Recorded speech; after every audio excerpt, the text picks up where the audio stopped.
안녕하세요. 백사원 목사입니다. 오늘은 7월 10일 목요일 아침입니다. 오늘도 변함없이 하나님의 말씀과 함께 하루를 시작하는 여러분 모두에게 크신 하나님의 넘치는 은혜가 하루 종일 함께 하시기를 바랍니다.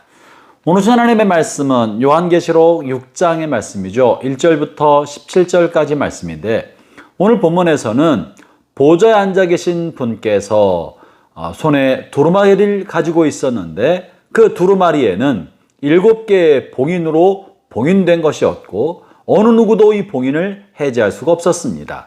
근데 일찍 죽임을 당하신 어린 양께서 이 봉인을 해제할 수 있다라고 앞에서 그런 이야기를 들었는데, 오늘 본문 6장에서는 어린 양이 보좌에 계신 하나님으로부터 이 7개로 봉인된 두루마리의 봉인을 하나씩 해제시키는 내용을 다루고 있습니다.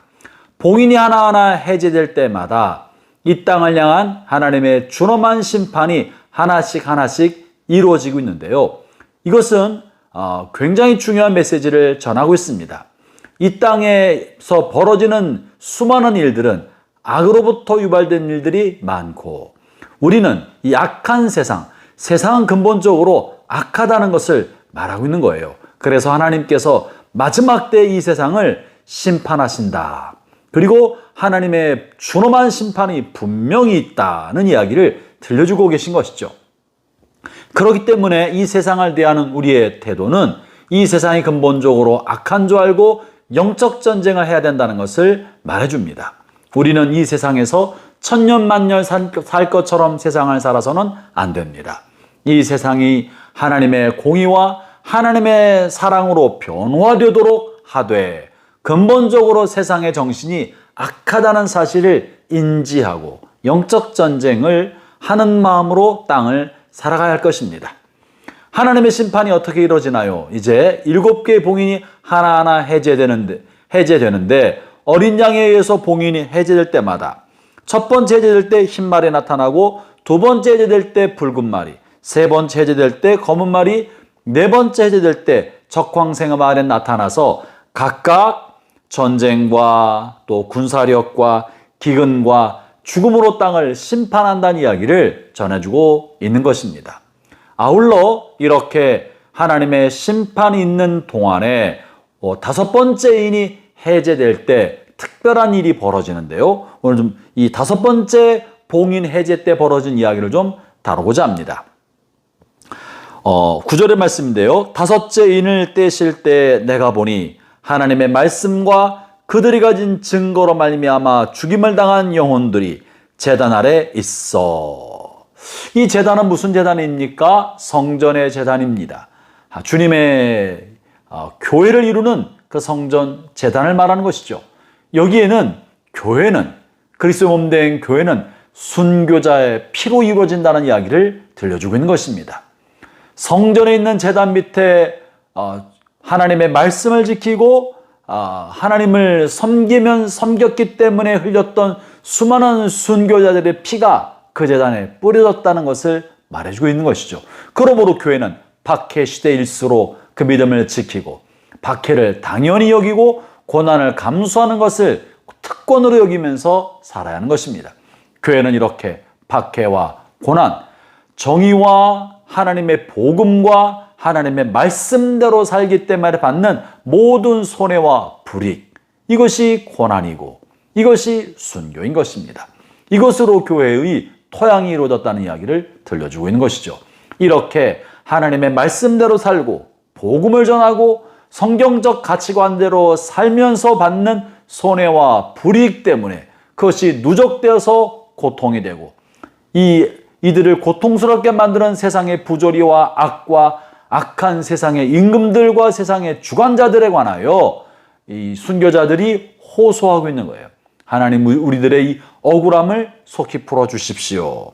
그것이 10절입니다. 큰 소리로 불러 이르되 거룩하고 참되신 대주제여, 땅에 거하는 자들을 심판하여 우리 피를 갚아주지 아니하시기를 어느 때까지 하시려 하나이까. 하나님께서 마침내 공의의 심판으로 이 세상을 심판하시고, 그래서 손해보고 불이익을 당하고 억울한 죽임을 당한 사람들을 높여 세워주시고 악을 심판하신 날이 반드시 온다는 것이죠. 그러나 그날이 생각만큼 빨리 오지 않고 더디게 이루어질 수 있다는 사실이 오늘 본문을 통해 주께서 주시는 말씀입니다. 이렇게 언제쯤 이 공의의 회복과 하나님의 심판이 있겠습니까? 할 때 주님이 11절에 이렇게 말씀하십니다. 각각 그들에게 흰 두루마리를 주시며 이르시되 아직 잠시 동안 쉬되 그들의 동무 종들과 형제들도 자기처럼 죽임을 당하여 그 수가 차기까지 하라 하시더라. 아직 때가 안 됐다. 조금 더 기다려라 하는 것입니다. 고난당하고 불의와 손해와 죽음을 당한 이들이 이때쯤이면 하나님의 심판이 이루어지고 공의의 보상이 이루어지지 않을까 생각했던 그때보다 시간이 좀 더 많이 지연되고 지체될 수 있다는 것이죠. 더 많은 시간이 소요된다는 것을 말해주고 있는 것입니다.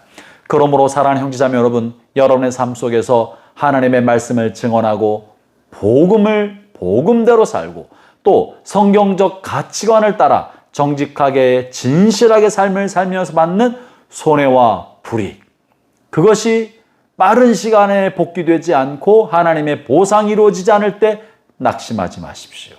조금 더 때가 있어야 된다는 것입니다. 조금 더 기다려야 된다는 것입니다. 우리의 고난이 좀 더 차야 한다는 것입니다. 오늘 본문에는 우리처럼 하나님의 말씀과 성경적 가치관을 따라 살면서 받는 이 고난을 받는 사람들의 수가 더 늘어가야 한다는 거예요. 다시 말하면 더 신실한 복음의 사람들, 더 신실한 하나님의 사람들이 더 많이 생겨야 된다는 이야기를 하고 있는 셈입니다. 형제자매 여러분, 여러분 낙심하지 마십시오. 좌절하지 마십시오. 여러분은 고난을 받는 특권을 받은 사람들입니다. 그로 인하여 자랑스럽게 여기십시오.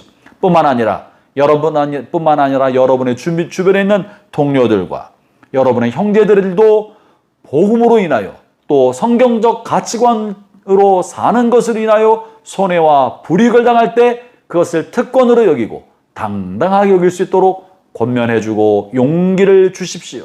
그들의 수가, 이 정직하고 정의로운 사람, 복음을 따라 사는 사람들의 수가 차야 주의 심판의 날이 다가온다는 것입니다. 이것은 또한 동시에 아직 회개에 이르러야 할 사람이 많다는 거죠. 회개를 위하여 주님은 때를 지연시켰다는 것도 말씀해주고 계시는 것입니다.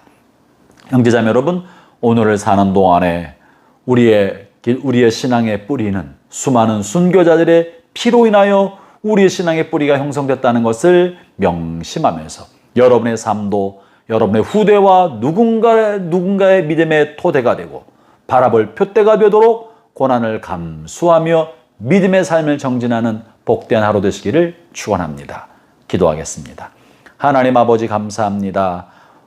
고난의 때, 핍박과 박해의 때, 혹은 정직하고 정의로우며 하나님의 말씀대로 사는 사람들이 손해를 보는 그런 시기에 낙심하지 않게 하시고 좌절하지 않게 해주시고 반드시 이 말 하나님의 보상과 하나님의 공의의 심판을 묵묵히 바라보며 기쁨으로 우리의 받는 모든 고난을 감내할 수 있도록 은혜를 더해 주시옵소서.